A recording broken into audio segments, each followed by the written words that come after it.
September 1963. The restaurant on Lenox Avenue near 135th Street occupied a corner building with large windows facing the street. Inside, the dining room held 20 tables covered with white tablecloths, walls painted cream, and photographs of Harlem musicians and athletes hung in simple frames. At 7 o'clock on a Friday evening, the restaurant was filling with customers arriving for dinner, working people finishing their week, families celebrating occasions, couples on evening outings. Ellsworth Raymond Johnson entered through the front door accompanied by his wife, Mame. He was 57 years old, wearing a well-tailored dark suit despite having been released from federal prison just 3 weeks earlier. He had spent 11 years incarcerated, most of that time at Alcatraz, the maximum security facility in San Francisco Bay, where the federal government sent prisoners it considered most dangerous or most likely to continue criminal operations from inside ordinary prisons. Johnson had been released in August 1963, returning to Harlem to find a neighborhood that had changed significantly during his absence, but that was still recognizably the place he had left in 1952. The hostess greeted Johnson and his wife with familiarity and led them toward a table near the back of the dining room. As they walked through the restaurant, several diners nodded or spoke brief greetings. Johnson and his wife reached their table and were beginning to sit when a man rose from a nearby table and approached them. The man was named Marcus Wellington. He was 38 years old, well-dressed, in an expensive gray suit with a silk tie and gold cufflinks. He had operated in Harlem during Johnson's imprisonment, building a modest criminal enterprise focused on numbers gambling and some loan sharking. Wellington had expanded his operations during the years when Johnson was absent, filling part of the vacuum created when federal authorities removed one of Harlem's most significant criminal operators from the neighborhood. Wellington stopped beside Johnson's table and spoke loudly enough that people at surrounding tables could hear clearly. He said that Johnson needed to understand how things had changed in Harlem while he was away. He said that the neighborhood had moved forward during Johnson's 11-year absence, and that people who had been gone for more than a decade could not simply return and expect to resume old positions. He said that Johnson's time had passed, that newer operators understood current conditions better, and that Johnson would be wise to retire quietly rather than attempting to rebuild influence that no longer existed. Wellington continued in this vein for perhaps 2 minutes, speaking about how Harlem's criminal economy had evolved, how new relationships had been established with Italian crime families, how younger operators had proven themselves capable during the years when Johnson was isolated in federal prison. He concluded by suggesting that Johnson should accept reality and should not embarrass himself by trying to reclaim authority that had moved to others during his long absence. Throughout this speech, Johnson sat without visible reaction. His expression remained neutral. He did not interrupt Wellington or respond to the statements being made. He simply sat quietly, hands resting on the table, posture unchanged. His wife Mame also remained still and silent, her face showing no emotion. When Wellington finished speaking and waited for a response, Johnson was quiet for a long moment. Then he spoke briefly, thanking Wellington for his concern and indicating that he appreciated Wellington taking time from his dinner to share his thoughts. Johnson's tone was polite, his words courteous, his manner giving no indication of anger or offense. Wellington appeared satisfied that his message had been delivered and received. He returned to his own table, where 2 associates were waiting. Johnson and his wife remained at their table. A waiter came and took their orders. They ate their dinner without incident, speaking quietly to each other about ordinary matters. When they finished eating, they paid their bill and left the restaurant, walking to their car parked on a nearby street. During the drive back to their apartment at Lenox Terrace, Johnson and his wife discussed the incident briefly. Mame asked whether Johnson was concerned about Wellington's public statement. Johnson said that Wellington's words revealed more about Wellington's understanding of the situation than about the actual situation itself, and that this misunderstanding created an opportunity that would become clear over the following weeks. Johnson spent the rest of the evening reading newspapers and listening to the radio. To anyone observing, it appeared to be a normal Friday night for a man recently released from prison, adjusting to civilian life, spending quiet time at home. Nothing suggested particular concern about the confrontation at the restaurant or about Wellington's challenge to Johnson's position in Harlem. But Johnson's mind was working systematically through what had occurred and what it revealed. Wellington's decision to make his challenge publicly, in a restaurant where community members were present, showed several things about how Wellington understood power and authority in Harlem. Wellington believed that Johnson's 11 years in federal prison had severed Johnson's connections to the community. He assumed that relationships built before 1952 would have dissolved during Johnson's long absence, that people who had relied on Johnson would have formed new alliances, that Johnson would return to Harlem as essentially a stranger who once had influence but who no longer possessed the networks that had made him powerful. This assumption was based on how Wellington himself operated. Wellington's power came from active daily presence, from being available to make decisions, from providing services in real time, from maintaining relationships through constant interaction. Wellington could not imagine sustaining influence without this continuous presence. Therefore, he assumed that 11 years of complete isolation at Alcatraz would have made Johnson's previous relationships irrelevant. Wellington had calculated that making his challenge publicly would demonstrate to the community that Johnson had no real support, that people would not defend someone who had been absent for 11 years, and that Johnson's inability to respond effectively would confirm that his authority had indeed transferred to newer operators like Wellington during his imprisonment. All of these assumptions were based on a fundamental misunderstanding of how Johnson's authority in Harlem had actually functioned, and what kind of relationships he had built before his imprisonment. Johnson's influence had never rested primarily on daily transactional presence. It had rested on deeper relationships with community institutions, on a reputation for protecting Harlem's interests against outside exploitation, on being valuable to the neighborhood in ways that transcended his criminal activities, and on demonstrating consistent concern for community welfare over many years. These relationships were not dependent on Johnson's physical presence. During his 11 years in federal prison, Johnson had not been able to conduct criminal operations or make daily decisions about gambling networks or loan sharking activities. But the relationships he had built with churches, community organizations, political figures, and residents had not dissolved simply because he was absent. Those relationships were based on decades of demonstrated behavior, on consistent patterns of support for community interests, and on a reputation that existed independently of daily criminal operations. Moreover, during Johnson's imprisonment, people in Harlem had watched how other operators behaved when Johnson was not present to moderate their activities or to protect community interests. They had observed that operators like Wellington were purely transactional. They provided illegal services, they collected money, they maintained their own positions, but they showed little consideration for broader community welfare. They did not help families in need, did not support churches or schools, did not mediate disputes, did not protect the neighborhood from outside predators.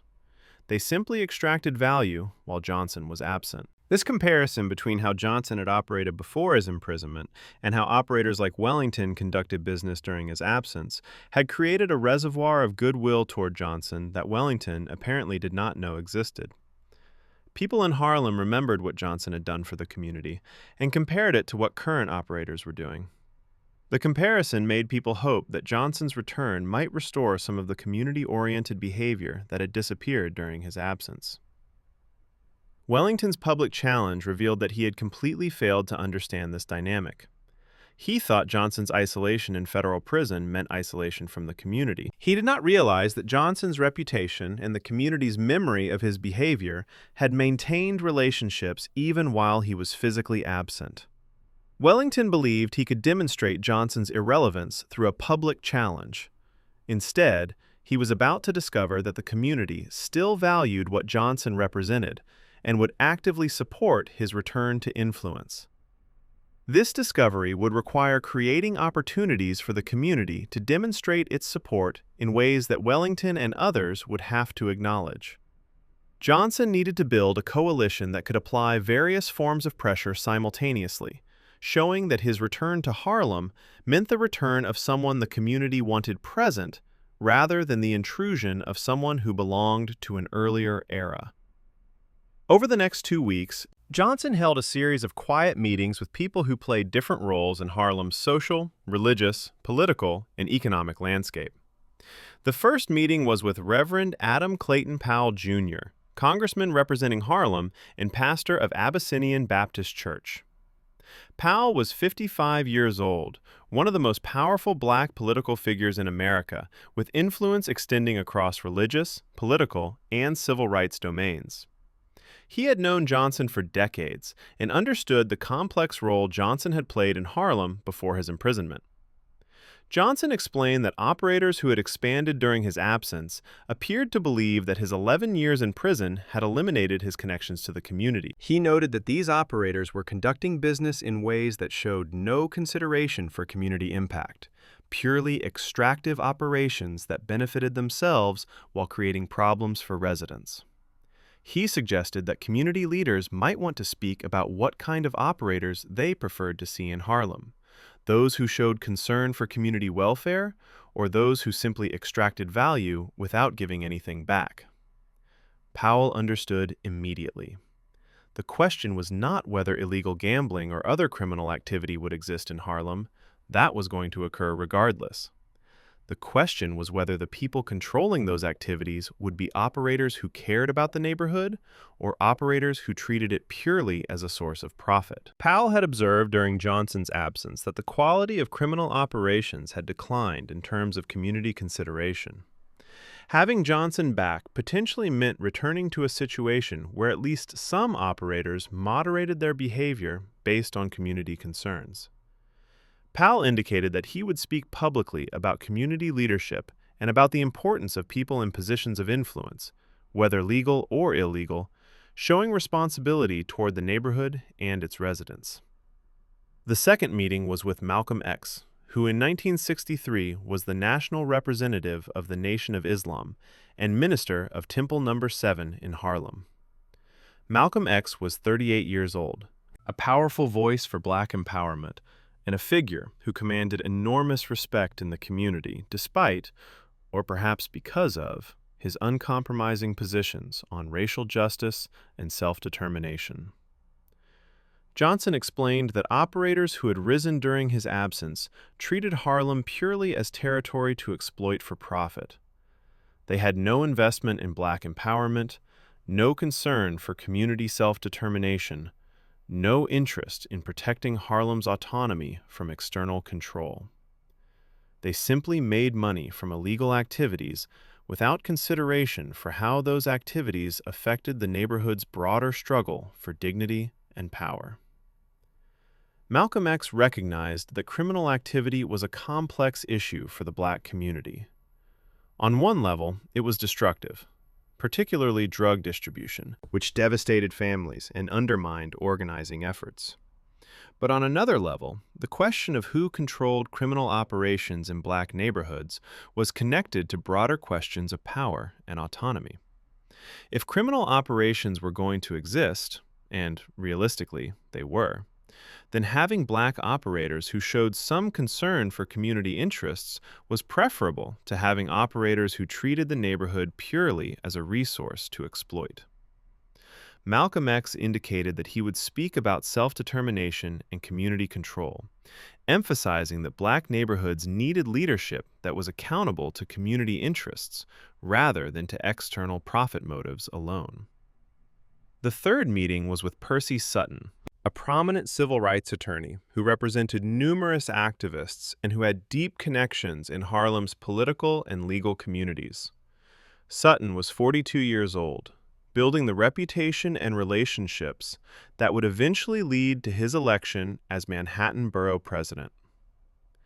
Johnson explained that his return to Harlem after 11 years in federal prison was being characterized by some operators as an intrusion by someone whose time had passed.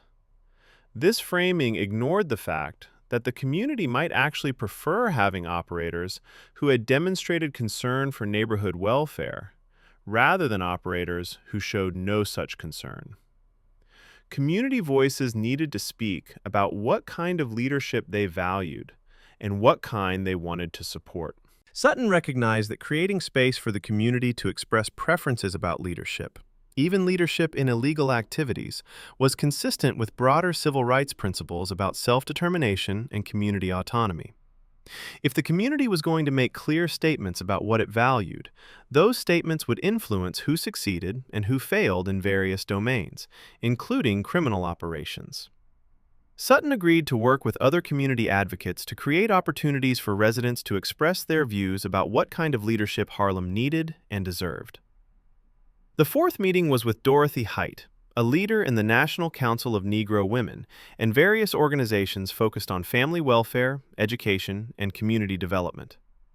Height was 51 years old, deeply embedded in networks of community activists and service providers.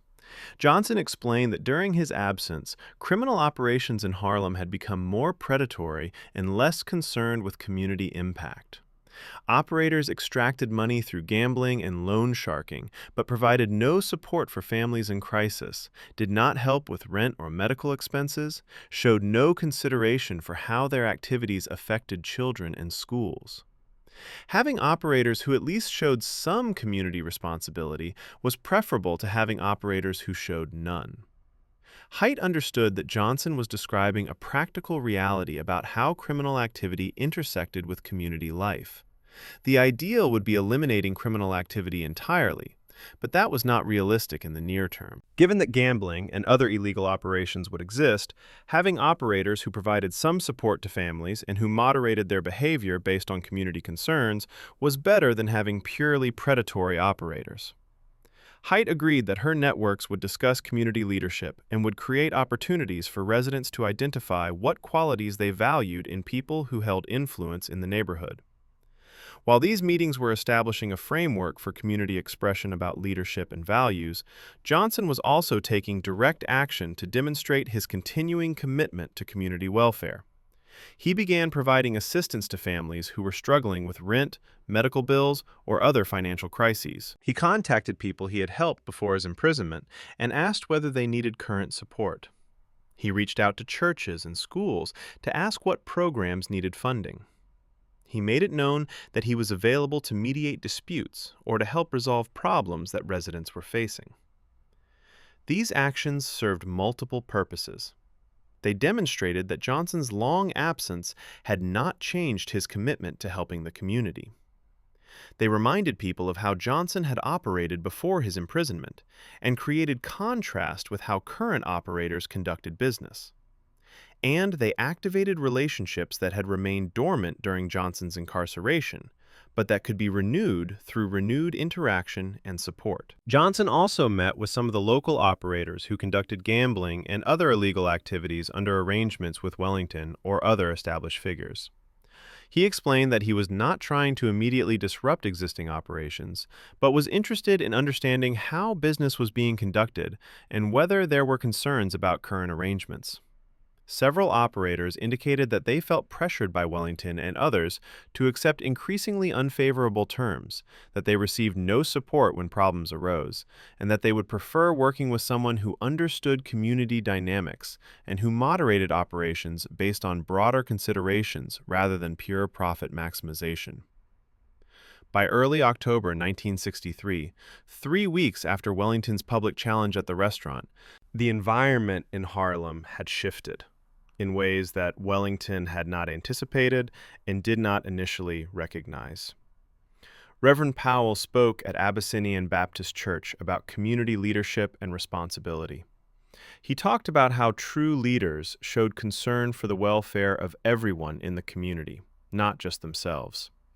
He noted that people who held influence, whether through legal positions or through other means, had obligations to use that influence responsibly.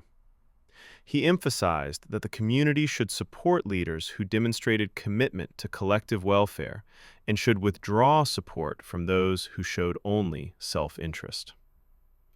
Powell's sermon was covered in the Amsterdam News and was discussed throughout Harlem. It was understood by people familiar with community dynamics that Powell was making a statement about the kind of operators the community preferred to see in positions of influence: operators like Johnson, who had historically shown community concern, rather than operators like Wellington, who showed only transactional self-interest.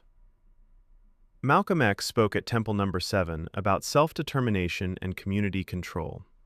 He emphasized that black neighborhoods needed to be governed by people accountable to community interests, rather than by external forces or by people who treated the neighborhood as territory to exploit.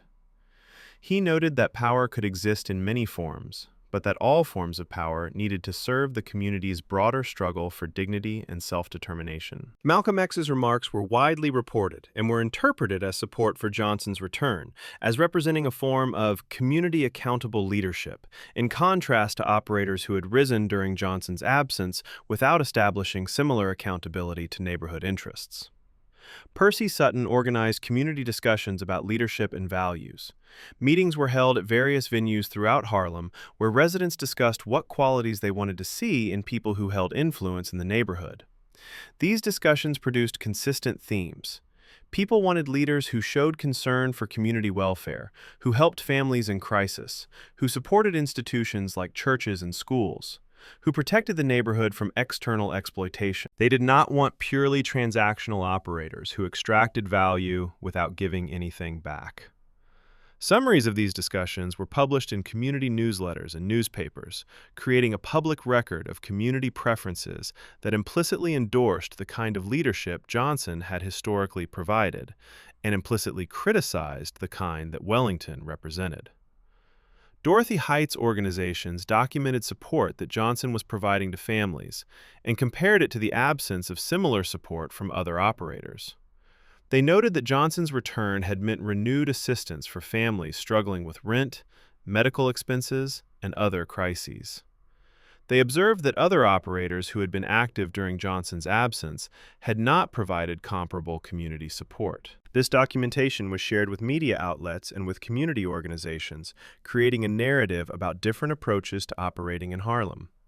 These various forms of community expression, from religious leaders, from political and civil rights figures, from community organizations, from residents in organized discussions, created a public environment where Johnson's return was characterized as positive for Harlem, while Wellington's operations were characterized as purely self-interested and extractive. This changed environment began affecting Wellington's position concretely. Local operators who had been working under Wellington's arrangements started questioning whether those arrangements served their interests or only Wellington's interests. They noted that Johnson was offering better terms and providing support when problems arose, while Wellington simply demanded compliance without offering assistance. Several operators switched their allegiances, moving from Wellington's network to working with Johnson. They did this not because Johnson threatened them, but because Johnson offered arrangements that were more favorable and more sustainable. Wellington's purely transactional approach had created no loyalty, so when operators had alternatives, they chose the alternative that served their interests better. Wellington also discovered that the community institutions he had ignored during his rise now mattered in ways he had not anticipated. Church leaders who had been silent about criminal operations began speaking about the importance of community-oriented leadership. Political figures who had not previously involved themselves in disputes between criminal operators began making statements about community accountability. Organizations that documented social conditions began noting differences between operators who supported families and those who did not. These interventions created an environment where Wellington's operations became more difficult and more costly. He faced increased scrutiny from community institutions, reduced cooperation from local operators, and growing awareness that the community preferred different leadership. His assumption that Johnson's 11 years in federal prison had isolated Johnson from community support was being proven comprehensively wrong. In late October 1963, 6 weeks after his public challenge to Johnson at the restaurant, Wellington requested a meeting. The meeting occurred at a neutral location, a business office managed by someone both men knew. Wellington explained that he recognized he had misjudged the situation when he challenged Johnson publicly. He acknowledged that Johnson's relationships with the community had remained strong, despite his long imprisonment, and that Wellington's own operations had not created comparable community support. Wellington asked whether Johnson would be willing to allow Wellington to continue some operations in Harlem under terms that Johnson would set. He indicated that he understood Johnson would be establishing overall coordination of criminal activities in the neighborhood, and that operators who wanted to continue working needed to accept Johnson's authority and his approach to conducting business with community considerations in mind. Johnson's response was measured. He explained that Harlem's criminal economy would be organized around principles that had governed it before his imprisonment.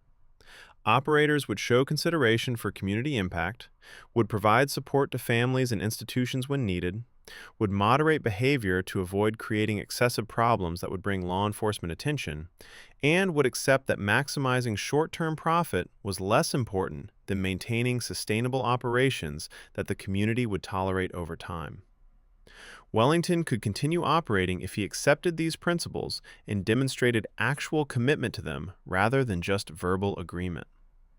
This would mean providing real support to community institutions, helping families in crisis, and conducting operations in ways that minimized harm to residents. If Wellington could adapt his approach accordingly, space existed for him to work in Harlem. If he continued operating purely transactionally, without community consideration, he would find that his operations became increasingly difficult as community institutions and local operators withdrew cooperation.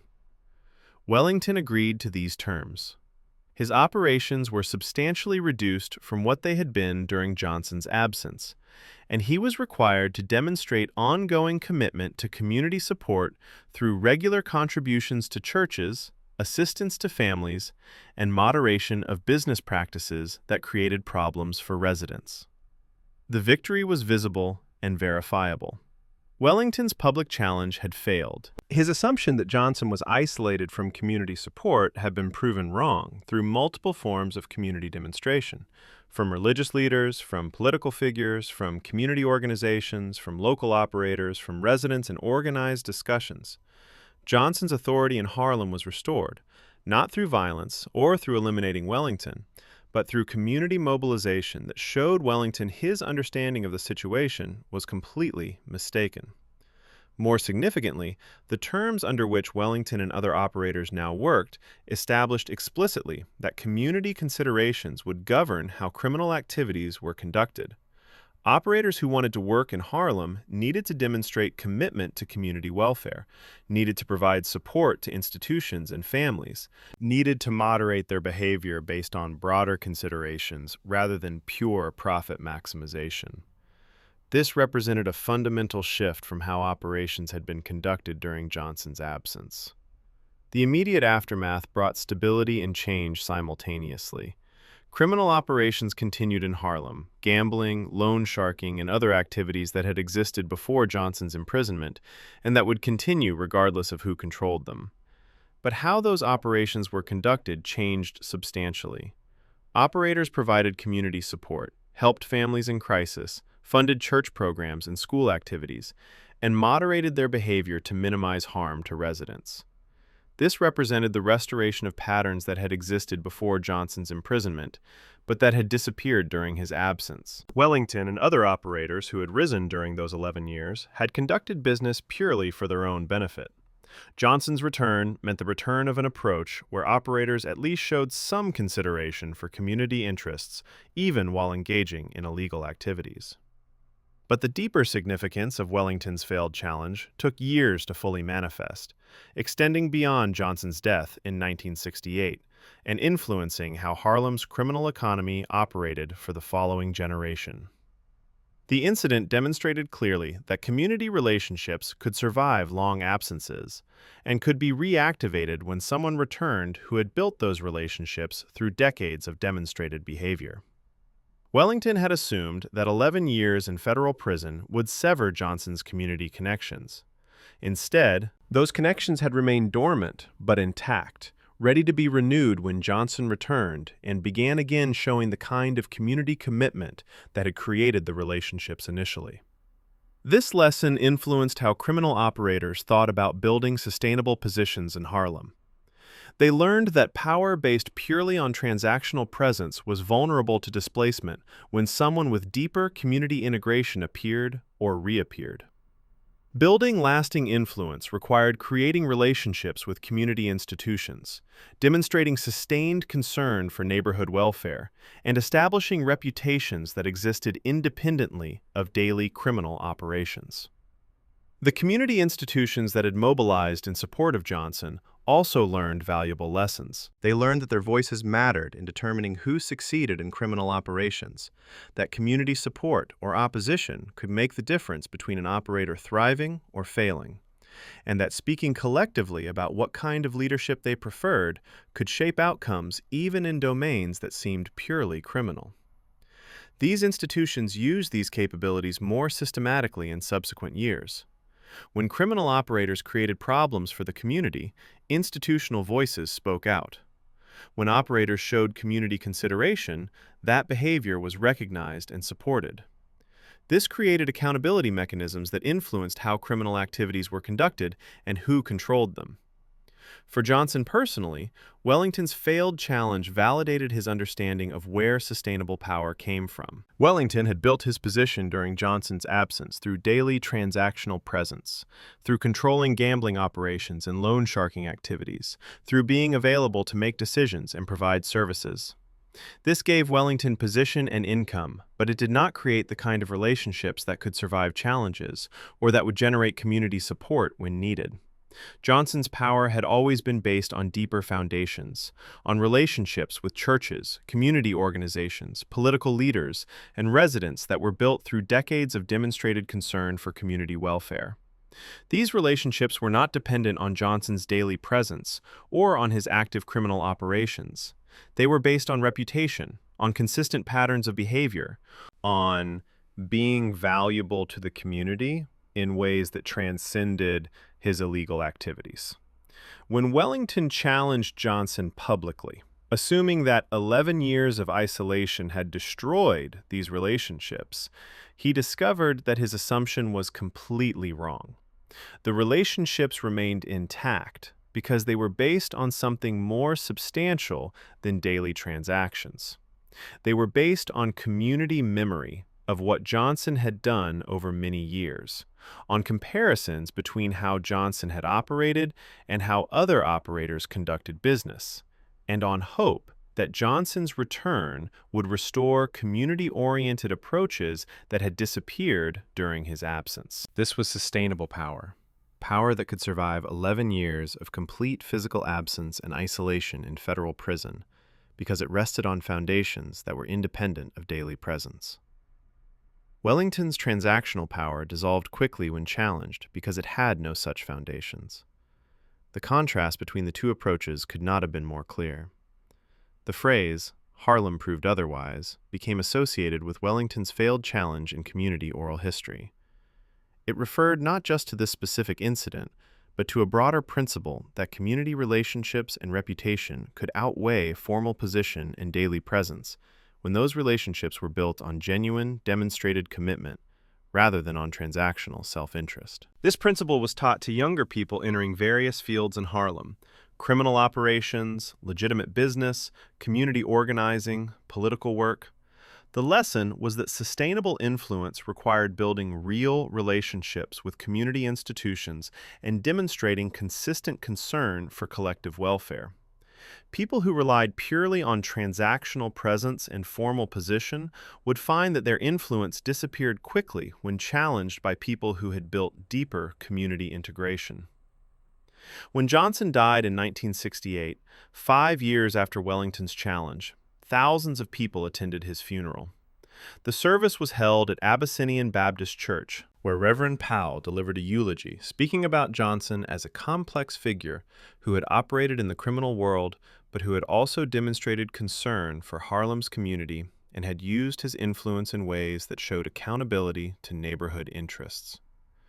This eulogy would not have been possible if Johnson had operated the way Wellington operated, purely transactionally, extracting value without giving anything back, showing no concern for community welfare. The fact that a major religious leader could speak respectfully about a criminal operator reflected the relationships Johnson had built through decades of behavior that showed he valued the community beyond its utility as a source of profit.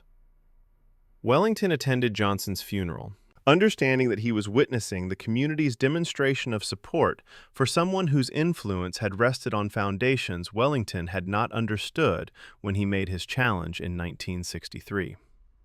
Wellington continued operating in Harlem after Johnson's death, but always in subordinate positions, never attempting to claim primary authority again, having learned that community relationships mattered more than he had realized, and that challenging someone with those relationships required understanding them rather than dismissing them.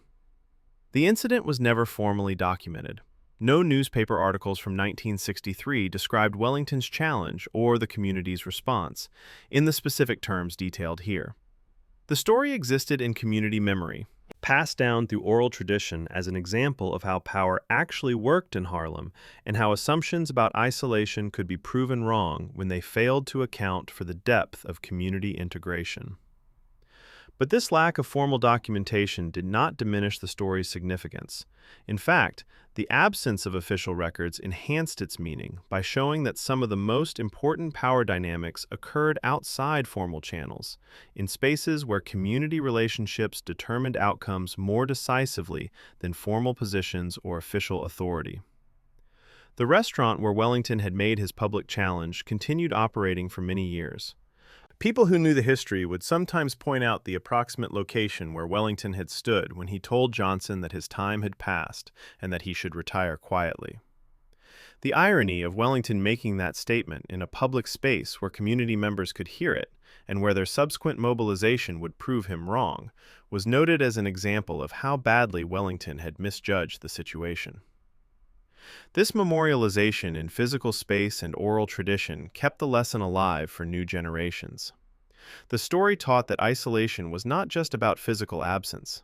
Someone could be physically present every day, like Wellington, and still be isolated from genuine community support because they had built no real relationships. Conversely, someone could be physically absent for 11 years, like Johnson at Alcatraz, and still maintain community integration, because they had built relationships based on demonstrated commitment over decades. The result of the incident was louder than Wellington's challenge had been. Wellington had spoken publicly about Johnson's isolation and irrelevance, attempting to demonstrate that someone who had been absent for 11 years had no remaining influence. The community's response, through religious leaders, political figures, community organizations, local operators, and resident discussions, demonstrated comprehensively that Wellington's understanding was wrong, and that Johnson's relationships had survived his absence precisely because they were based on something more substantial than daily transactional presence. This demonstration was more convincing than any single act of violence or any individual confrontation could have been. It showed that Johnson's power rested on foundations that operators like Wellington could not match, regardless of how long they had been present during Johnson's absence. It proved that community integration created capabilities that transcended physical presence, and that could survive even prolonged isolation if the underlying relationships were genuine. The legacy lasted because the lesson was fundamental and universally applicable. In any domain where influence mattered, the difference between transactional position and genuine community integration determined sustainability. People who built power through daily presence and formal position discovered that their influence disappeared quickly when challenged by people with deeper relationships. People who built power through demonstrated commitment to community welfare found that their influence survived challenges and absences because it rested on foundations that were independent of immediate presence. Wellington had thought Johnson was isolated after 11 years in federal prison. Harlem proved otherwise, through coordinated community demonstration that showed Johnson's relationships were intact, and that Wellington's transactional operations could not compete with Johnson's community-based influence. The proof was visible, verifiable, and comprehensive, from churches to political leaders to community organizations to local operators to residents in public discussions. There was no celebration when Wellington accepted subordinate terms in late October 1963. Johnson simply resumed operating in Harlem according to principles he had always followed: showing concern for community welfare, helping families in crisis, supporting institutions, moderating criminal operations to minimize harm. Wellington adjusted his approach to align with these principles, or reduced his activities. The transition happened without drama, without violence, without public confrontations beyond the initial restaurant incident. But people who understood what had happened recognized its significance. An operator who had risen during Johnson's absence had publicly challenged Johnson's return, assuming that 11 years of isolation had destroyed Johnson's community support. The community had responded by demonstrating that the support remained intact and strong, that Johnson's relationships had survived his absence, and that operators like Wellington, who lacked such relationships, could not compete, regardless of their formal positions or daily presence. This outcome was more complete than any violent confrontation could have been. It showed not just that Johnson was more powerful than Wellington, but that the entire basis of Johnson's power, community integration and demonstrated commitment to collective welfare, was more sustainable and more valuable than the purely transactional approach Wellington represented. The community itself had delivered this message through multiple coordinated voices, making the lesson impossible to miss or dismiss. The quiet nature of the ultimate resolution made it more powerful, not less. There were no dramatic showdowns, no theatrical moments, no violent eliminations. Just a community demonstrating its preferences through coordinated expression, an operator discovering that his assumptions were completely wrong, and a return to patterns of criminal operation that showed at least some consideration for community interests rather than pure, self-interested extraction. The message was clear to anyone paying attention. Community relationships built through demonstrated commitment over decades could survive even 11 years of complete isolation in federal prison, while transactional positions built through daily presence could collapse quickly when challenged by someone with genuine community integration. Wellington had thought Johnson was isolated. Harlem proved otherwise, definitively and comprehensively, through coordinated community mobilization that left no doubt about where support and loyalty actually resided.